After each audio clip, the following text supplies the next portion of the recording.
戦えオタキ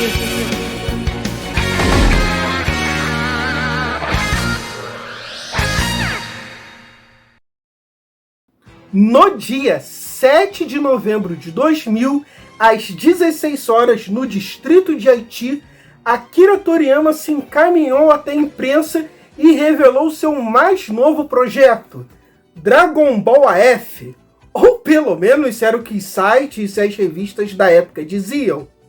Esse vídeo tem uma proposta bem simples. Eu vou ler as matérias sobre Dragon Ball AF que saíram aqui nas revistas da Scala. Eu tenho aqui essas duas.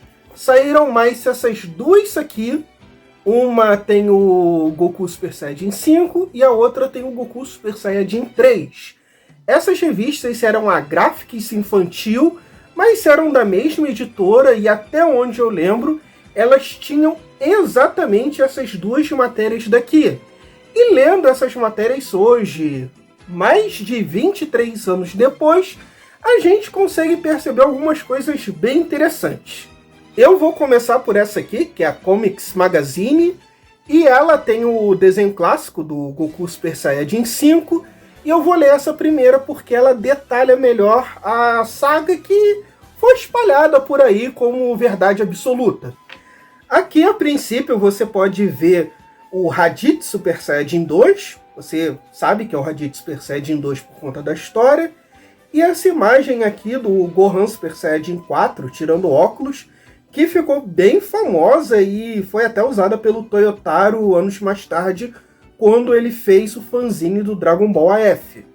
O mercado de boatos internacional foi sacudido no último dia 7 de novembro. Rolou pela internet um fortíssimo papo de que Akira Toriyama, o criador de um dos animes de maior sucesso dos últimos tempos, Dragon Ball, foi à imprensa anunciar que estava prestes a ser realizada uma continuação da saga do Goku e sua turma, atendendo a pedidos de inúmeros fãs espalhados pelo mundo, que não se conformaram com o fim da série. Mas nós aqui da Comics nos perguntamos, Dragon Ball AF, mito ou realidade?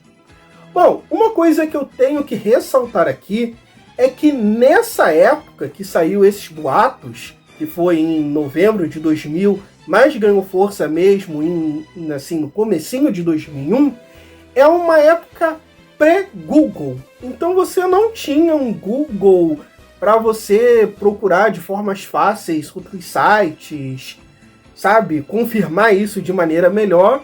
Você apenas tinha alguns sites que muitas vezes você conhecia através de revistas mesmo, que divulgavam esses sites.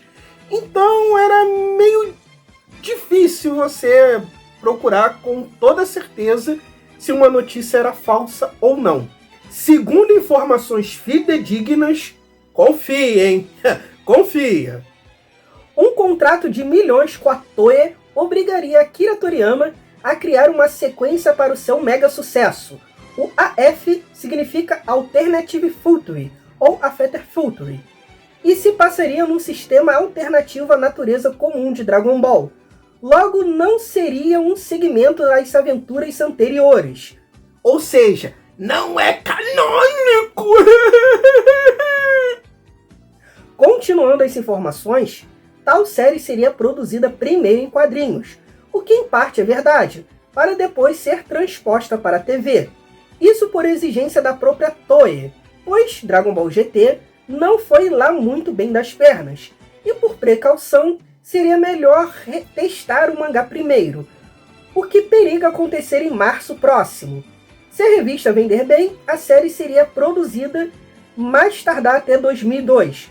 A mesma fonte detalha que a nova Dragon Ball seria dividida em sagas, da seguinte forma. Bom, aqui umas coisas a comentar. Realmente, nessa época, se dizia muito que Dragon Ball GT não vendeu muito bem. E eu, sinceramente, não sei até onde isso é verdade.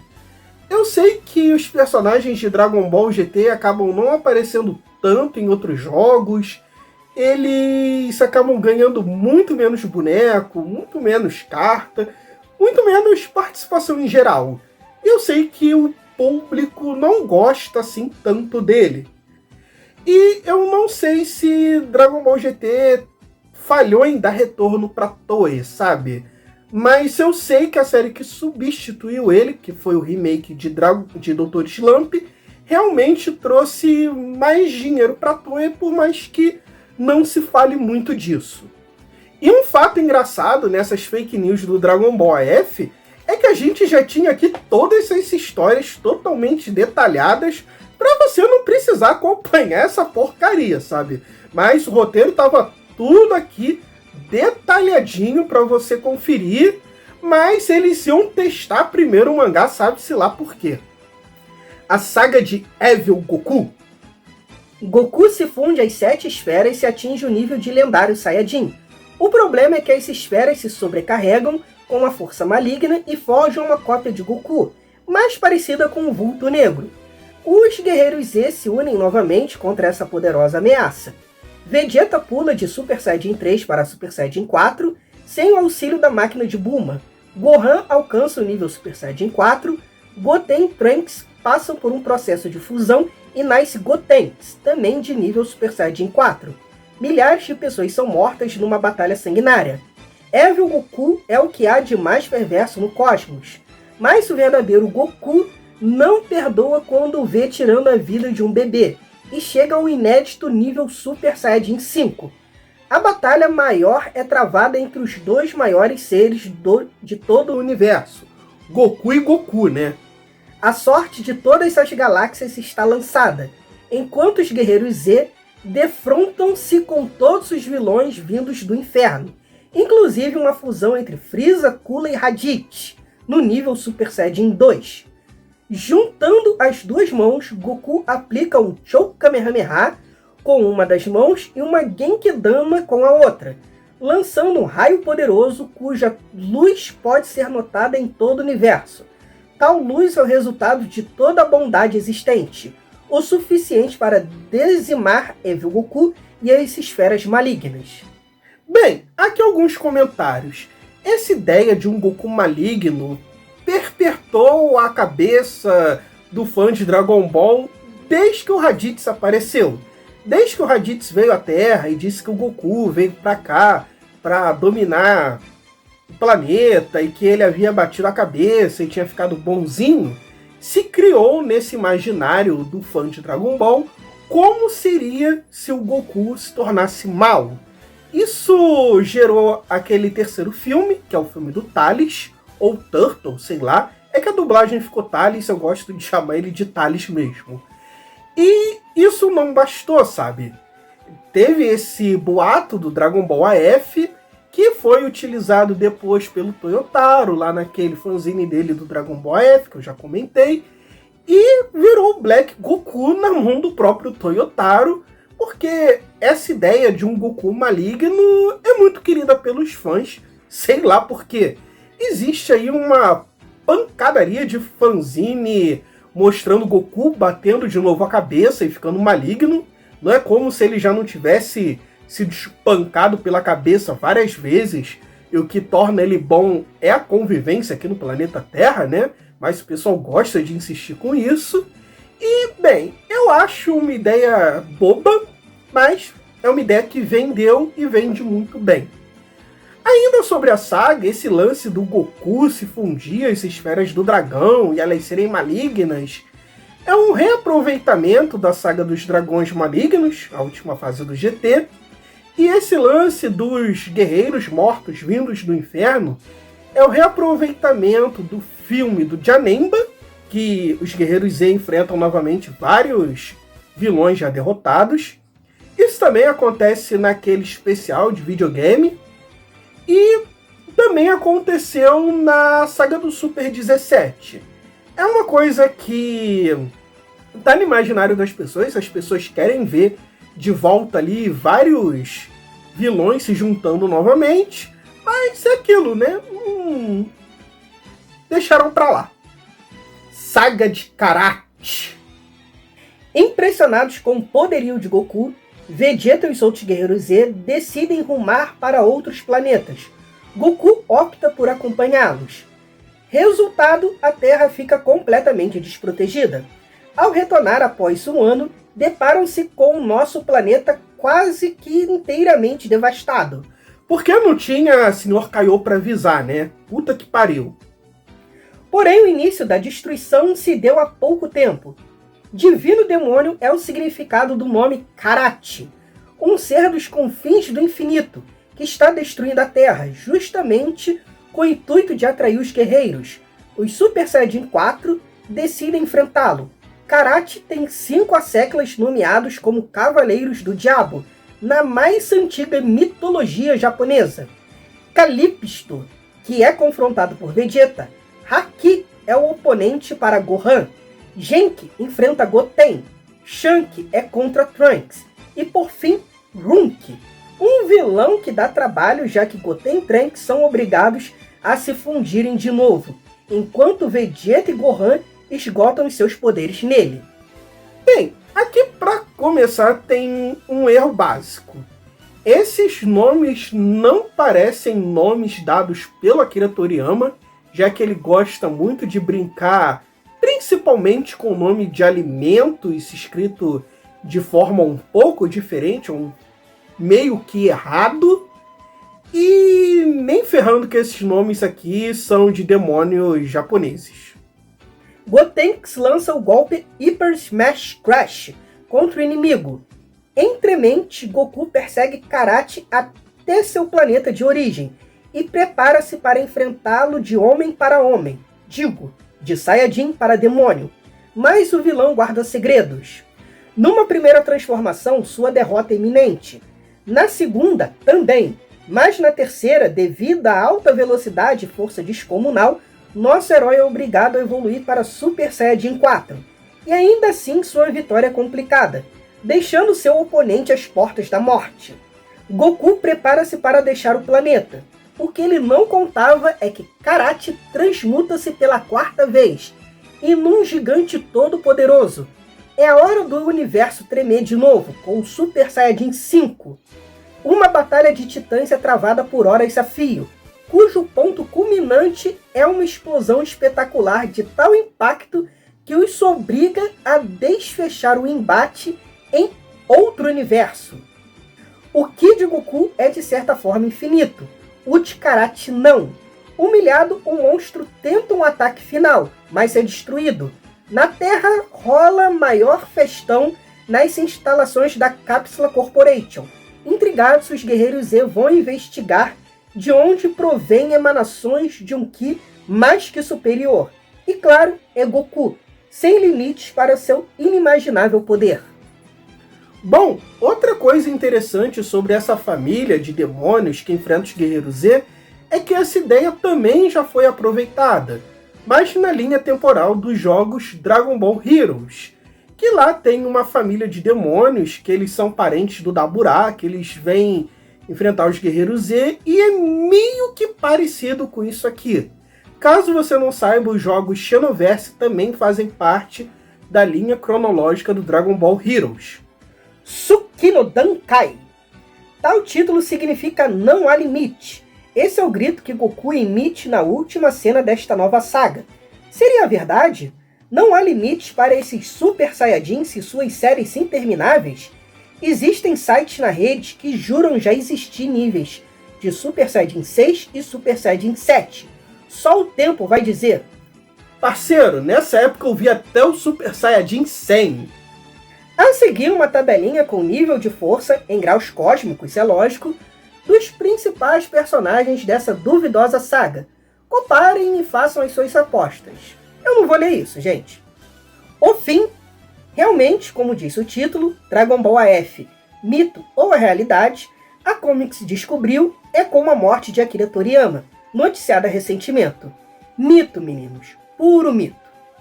Pois é. A revista só revela que essa historinha da Caronchinha aqui, com todos os detalhes de um mangá que ainda vai começar a ser produzido, era tudo mentira, como a morte de Akira Toriyama. E sim, isso não é invenção, quer dizer, não é invenção da revista, que era uma fake news. Na época era noticiado dia sim, dia não, que o Akira Toriyama e que o Masami Kuramada tinham morrido. A gente sabe que eles não morreram, eu acho. Aqui também dá pra ver um Gotenks, criança, Super Saiyajin God. Oda gênio demais, previndo o futuro. O Nappa Super Saiyajin, seu bigodinho. E aqui tem o Majin Buu Super Saiyajin Rosé, já prevendo tendências. Cara, o Oda é muito gênio, não tem como. Agora eu vou ler a matéria da Anime do 2000, que apesar do título, ela saiu em 2001. E aqui essa revista ela não conta sagas imaginárias da cabeça de algum fã. Ela dá mais um puxãozinho de orelha aqui no pessoal. Mas você lendo essa revista muitos anos depois, você percebe que muito da boataria que rolava na época realmente foi se tornar verdade. Por isso que eu também vou ler ela aqui para vocês. Por sinal, para mim essa daqui é a melhor arte que já fizeram no Goku Super Saiyajin 5.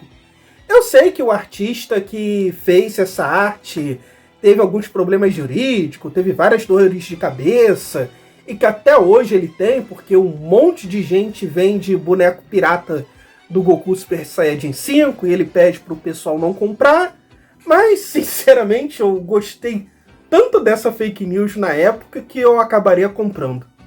Gostando ou não de Dragon Ball, é indiscutível que essa série deixou sua marca no mundo anime e mangá, tendo sido um dos animes de maior duração que se tem notícia.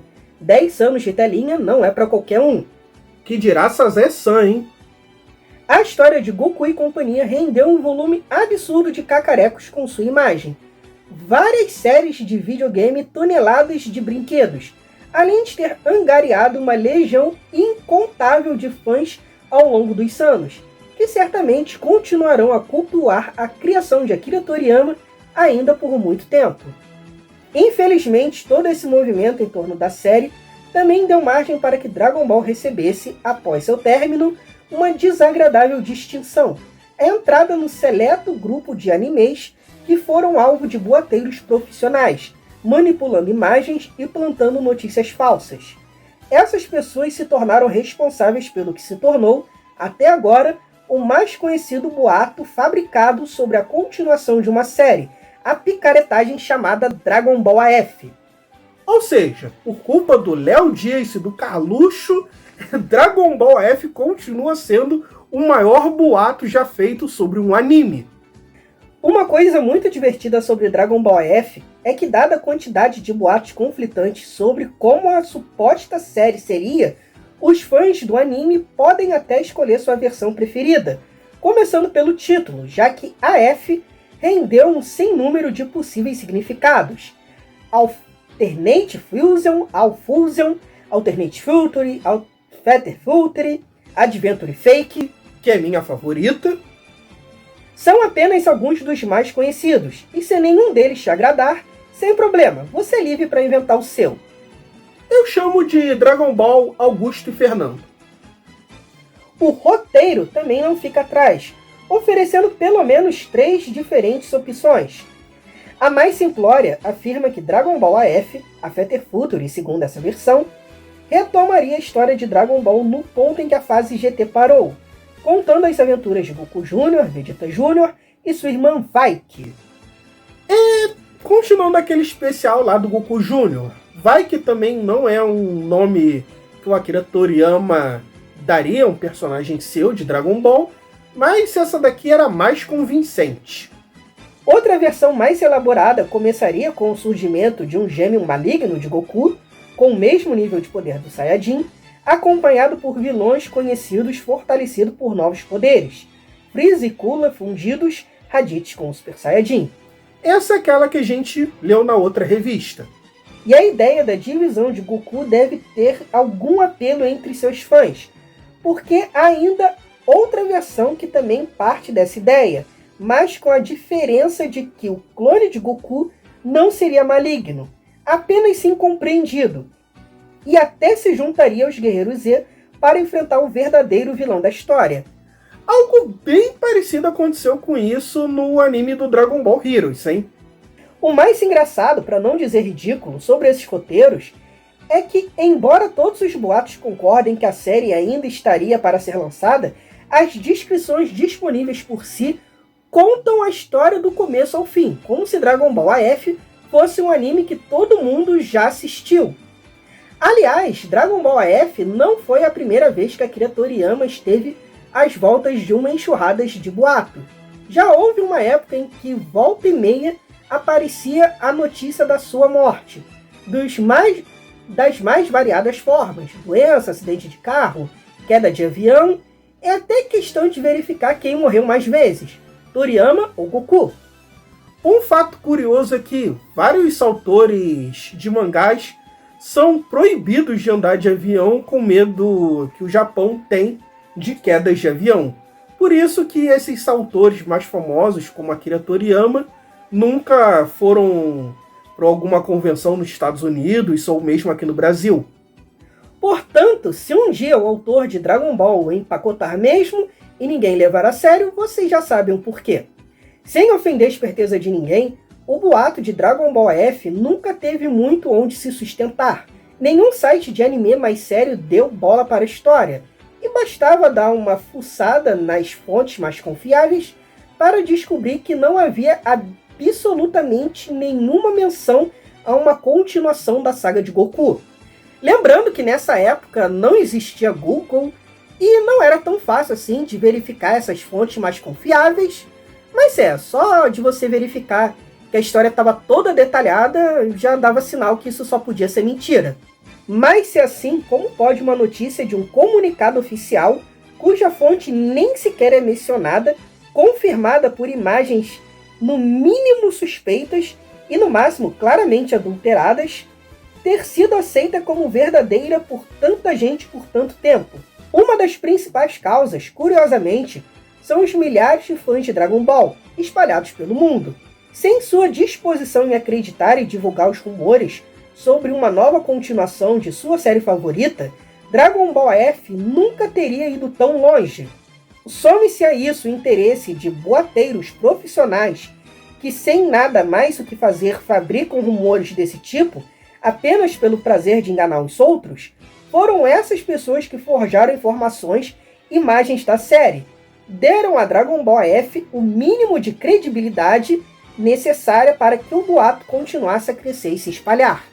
Mas o fator decisivo para Dragon Ball F, sem dúvida, foi a internet, que não por acaso foi o meio exclusivo para os boatos circularem. Embora a grande rede, ao facilitar a comunicação entre regiões tão distantes entre si quanto o Brasil e o Japão, deve-se a princípio tornar mais fácil verificar a falsidade de histórias desse tipo. Na prática, pesa muito mais a facilidade que ela oferece para divulgar qualquer informações através do planeta. A ausência de controles contra tal coisa na própria estrutura da rede é mais do que justificável, mas não há muita desculpa para que a atitude dos usuários, que raramente se preocupam em confirmar os rumores que ouvem antes de passarem adiante.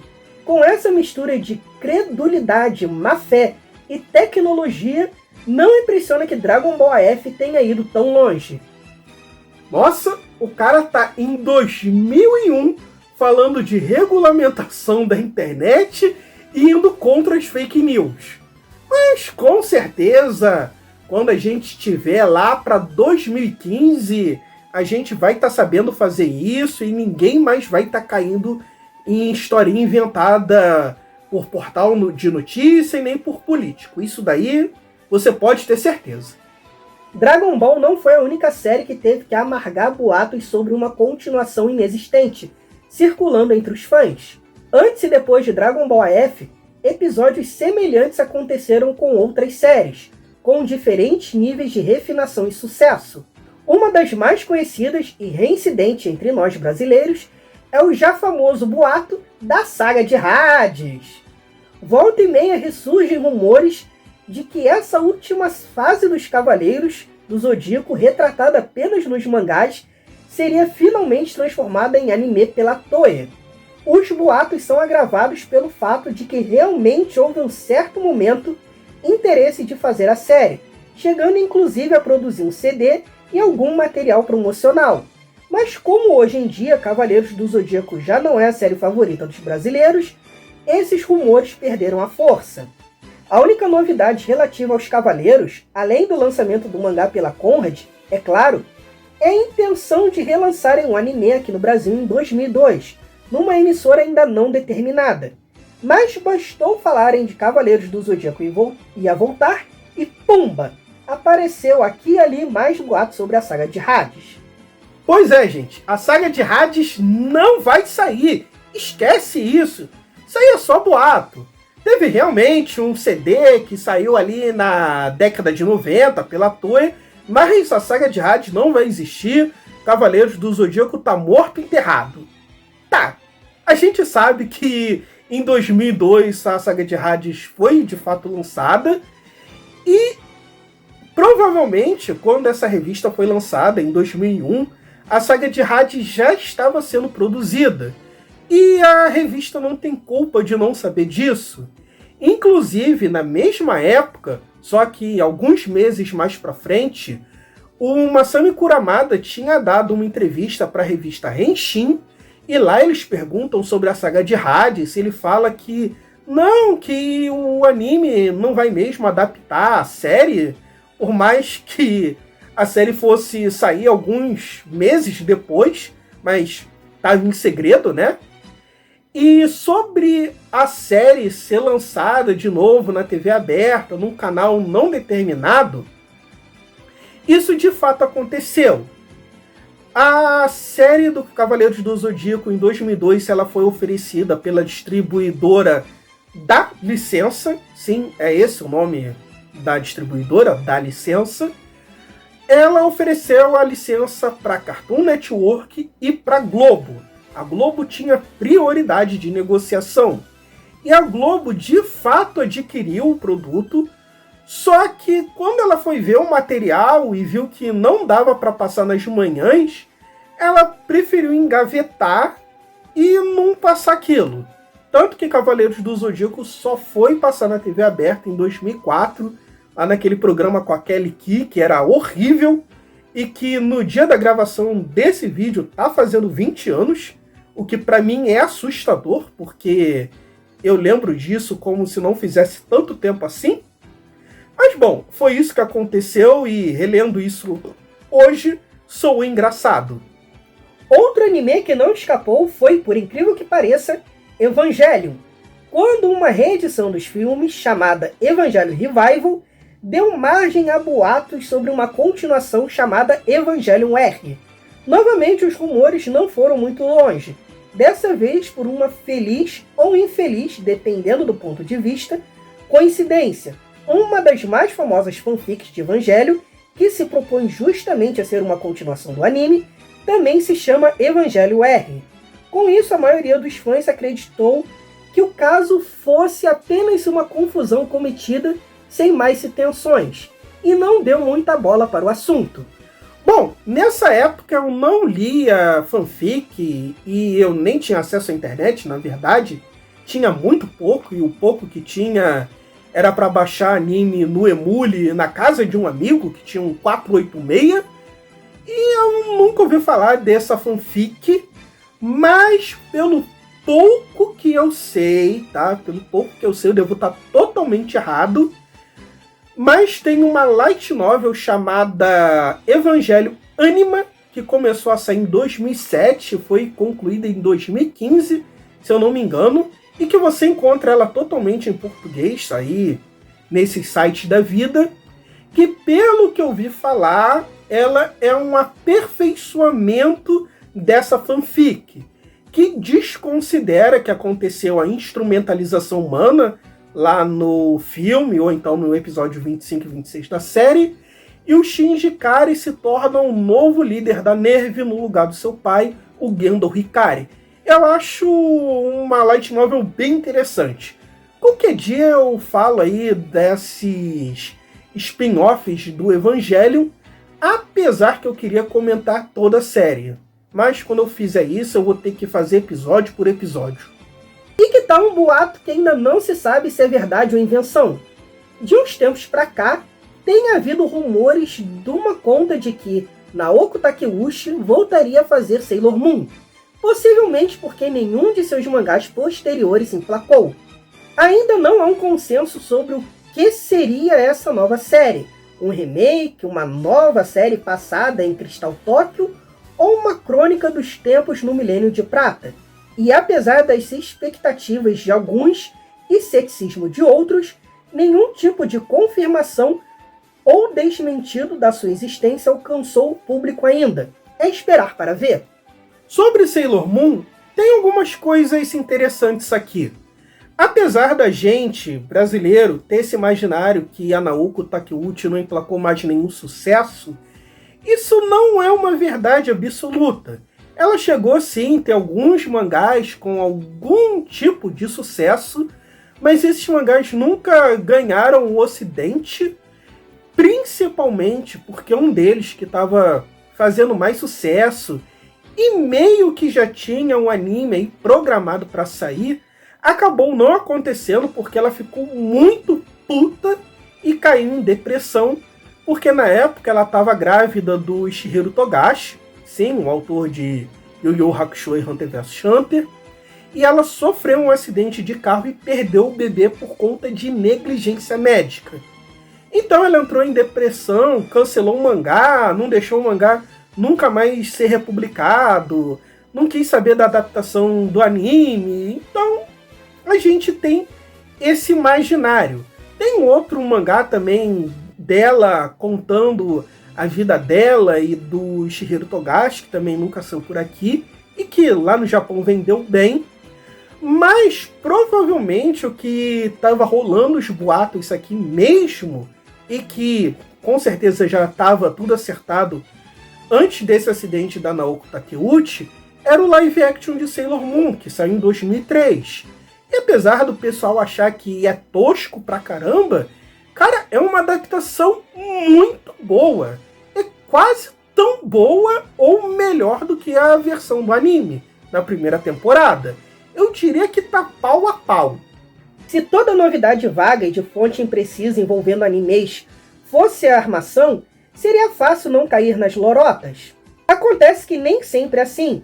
Vez por outra, um rumor que não parecia ter o menor fundamento se confirma, deixando os otakus de queixo caído. Aqui mesmo no Brasil já houve casos assim. Ninguém levou muito a sério os boatos sobre a ida de Rurouni Kenshin, Samurai X para a Globo, ou de Sailor Moon para o Cartoon Network. Até que os comerciais deram a palavra final. Enquanto isso, lá fora, boatos sobre a versão anime de Angelique Slayers ficaram circulando por mais de um ano antes de serem confirmadas. Da mesma forma, às vezes uma notícia divulgada por fontes de início confiáveis acaba se revelando falsa ou desmentida. Desses, a gente já teve um caminhão inteiro, como os frequentes retornos de Sailor Moon. Os otakus brazucas já receberam sua leva de expectativas frustradas, em boa parte graças a revistas de anime e mangá publicadas por aqui. Nem sempre isso pode ser considerado culpa dos redatores e editores. Lembra quando a gente publicou que a Record iria exibir Ranma Meio pouco antes deles mudarem de ideia? Pois é, gente. Sobre isso e Sailor Moon, realmente foi verdade. Existiam vários boatos que Sailor Moon iria voltar para a TV aberta, e aconteceu. Depois de passar na Cartoon Network, ele foi para a Record, mas não durou lá muito tempo. E os boatos dizem que foi por conta das pernocas, das Sailor Moons e etc. O que não é verdade. Tanto que a Eliana tentou embarcar, tentando lançar a sua própria versão de Sailor Moon em revistinhas e em sites da web. E o caso de Ranma Meio, o Ranma Meio ele tem meio que uma maldição no Brasil. Ele ia passar na manchete, foi anunciado, o Eduardo Miranda desistiu. Tem isso aqui numa entrevista aqui do canal, que eu vou deixar aqui os cards. E o Eduardo Miranda, ele olhou que existia muitas cenas que ele ia ter que censurar, ia ser uma censura muito pesada. Então foi melhor não passar a série, por mais que já tivesse sido anunciada. A manchete também acabou logo depois. Aí isso foi passado para a Record. A Record também desistiu, porque era impossível passar Ranma Meio numa TV evangélica e num programa da Eliana da vida. E depois Ranma ainda foi jogado lá para Band, que também não conseguiu passar a série, e acabou tendo que passar apenas para cumprir contrato lá na Play TV, Canal 21, sei lá, que é uma subsidiária aí da Band. Então, meio que Ranma tem essa maldição na TV aberta até hoje, o que pra mim é uma pena, porque configuraria aí nos animes de maiores sucessos que teria, e isso daí eu posso garantir. Tinha um hype danado, e é só lembrar que o mangá do Ranma saiu aqui em 98, tá?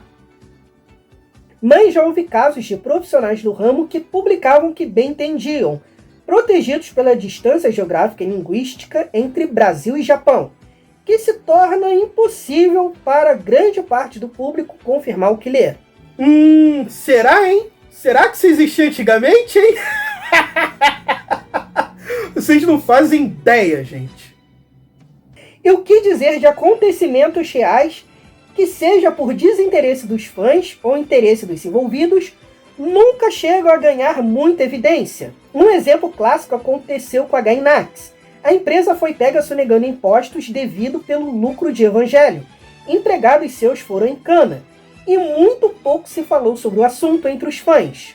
Em outro episódio, Yukito Kishiro passou por uma barra tão pesada que ficou sem ter como continuar seu mangá Ganbato Angel Alita, mas muita gente nem ouviu falar. Mais recentemente, Hideaki Anno sofreu um acidente num passeio pelas montanhas. Você soube? Pois é. E novamente ninguém comentou sobre nada. Os boateiros favorecidos pelo clima de desconfiança que essa atitude gera agradecem. Pior que é, eu nunca ouvi o que aconteceu com esse autor do Ganbato Angel Alita, nem esse acidente que aconteceu com Hideaki Anno. Esse lance da Gainax eu só fui descobrir em 2015. Nenhuma comunidade em lugar nenhum do mundo está livre de boatos, e os fãs de anime não são exceção. Por outro lado, não há forma garantida de ficar imune a eles, a não ser isolar-se do mundo e viver debaixo de uma pedra, o que nenhum otaku pode considerar uma opção.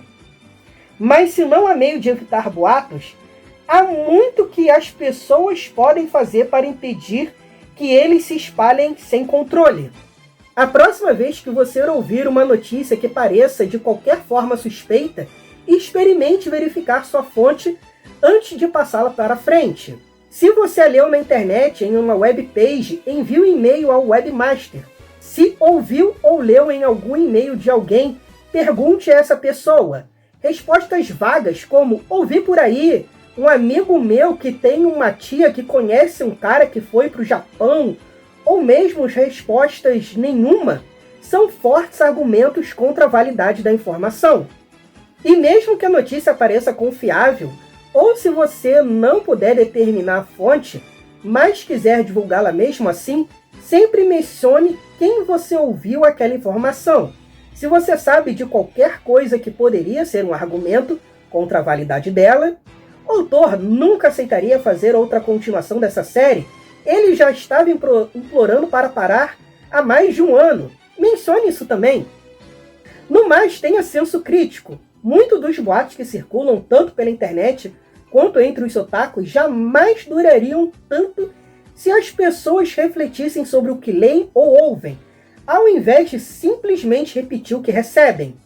Sendo mais esperto que os boateiros, você deixará de ser um alvo fácil para eles e contribuirá para impedir que palhaçadas como Dragon Ball F se repitam. Ou você acha legal ver os outros cheios de falsas esperanças enquanto meia dúzia de engraçadinhos morrem de rir? Isso mesmo, parceiro. Tu acabou de ouvir um puxão de orelha contra fake news vindo diretamente de 2001. Os caras já não caíram em fake news nessa época, mas o pessoal continua caindo. Imagina você chegar para esse pessoal aqui e dizer que daqui a 23 anos o pessoal vai estar cometendo os mesmíssimos erros. E por fim, a revista tem aqui a réplica exata do boato que circulava aí nas várias páginas de anime e nas páginas de Dragon Ball. Eu vou dar uma lidinha aqui para vocês. No dia 7 de novembro de 2000, às 16 horas, o Japão ficou abismado com o pronunciamento de Akira Toriyama, a imprensa do distrito de Haiti, ao anunciar que sua série de maior sucesso, Dragon Ball, voltaria a ser produzida, devido ao pedido de inúmeros fãs que não se conformaram com o fim da série, e graças a um contrato envolvendo milhões entre a Toei e o próprio Akira, a série, como já diziam os boatos, será conhecida pelo nome de Dragon Ball Alternative Future, Dragon Ball AF. Porém, a história se passará num futuro alternativo de Dragon Ball, como diz o próprio nome. Mas antes que a série seja produzida em TV, a Toei exigiu que a série fosse primeiro padronizada em mangá, para ver sua aceitação pelo público e para que o mesmo não ocorresse como ocorreu com Dragon Ball GT. O mangá será lançado oficialmente em março de 2001 e, se tudo der certo, em 2002 será lançado em TV. Também foram mostrados algumas maquetes e algumas imagens do artbook e do próprio mangá. Bom, gente, como eu disse, é um vídeo simples, só fazendo uma espécie de react de matéria antiga dessa fake news que marcou tanta gente. E, sabe, isso aqui nunca sairia hoje.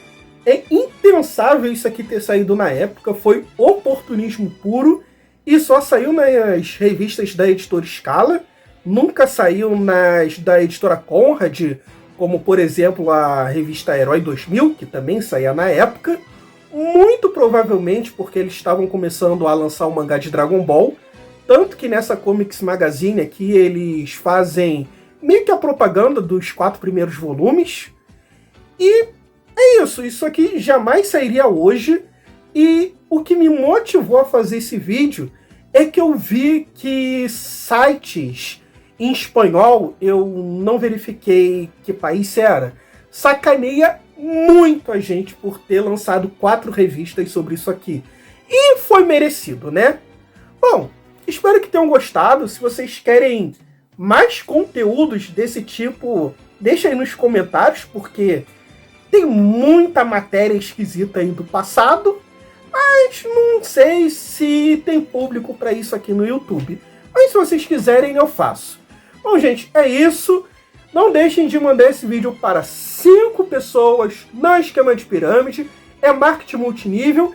E seja um membro aqui no canal apenas por R$ 7,99 para vídeos exclusivos que eu irei trazer. E os primeiros, vocês já sabem, serão de hentai. Então é isso. Até a próxima.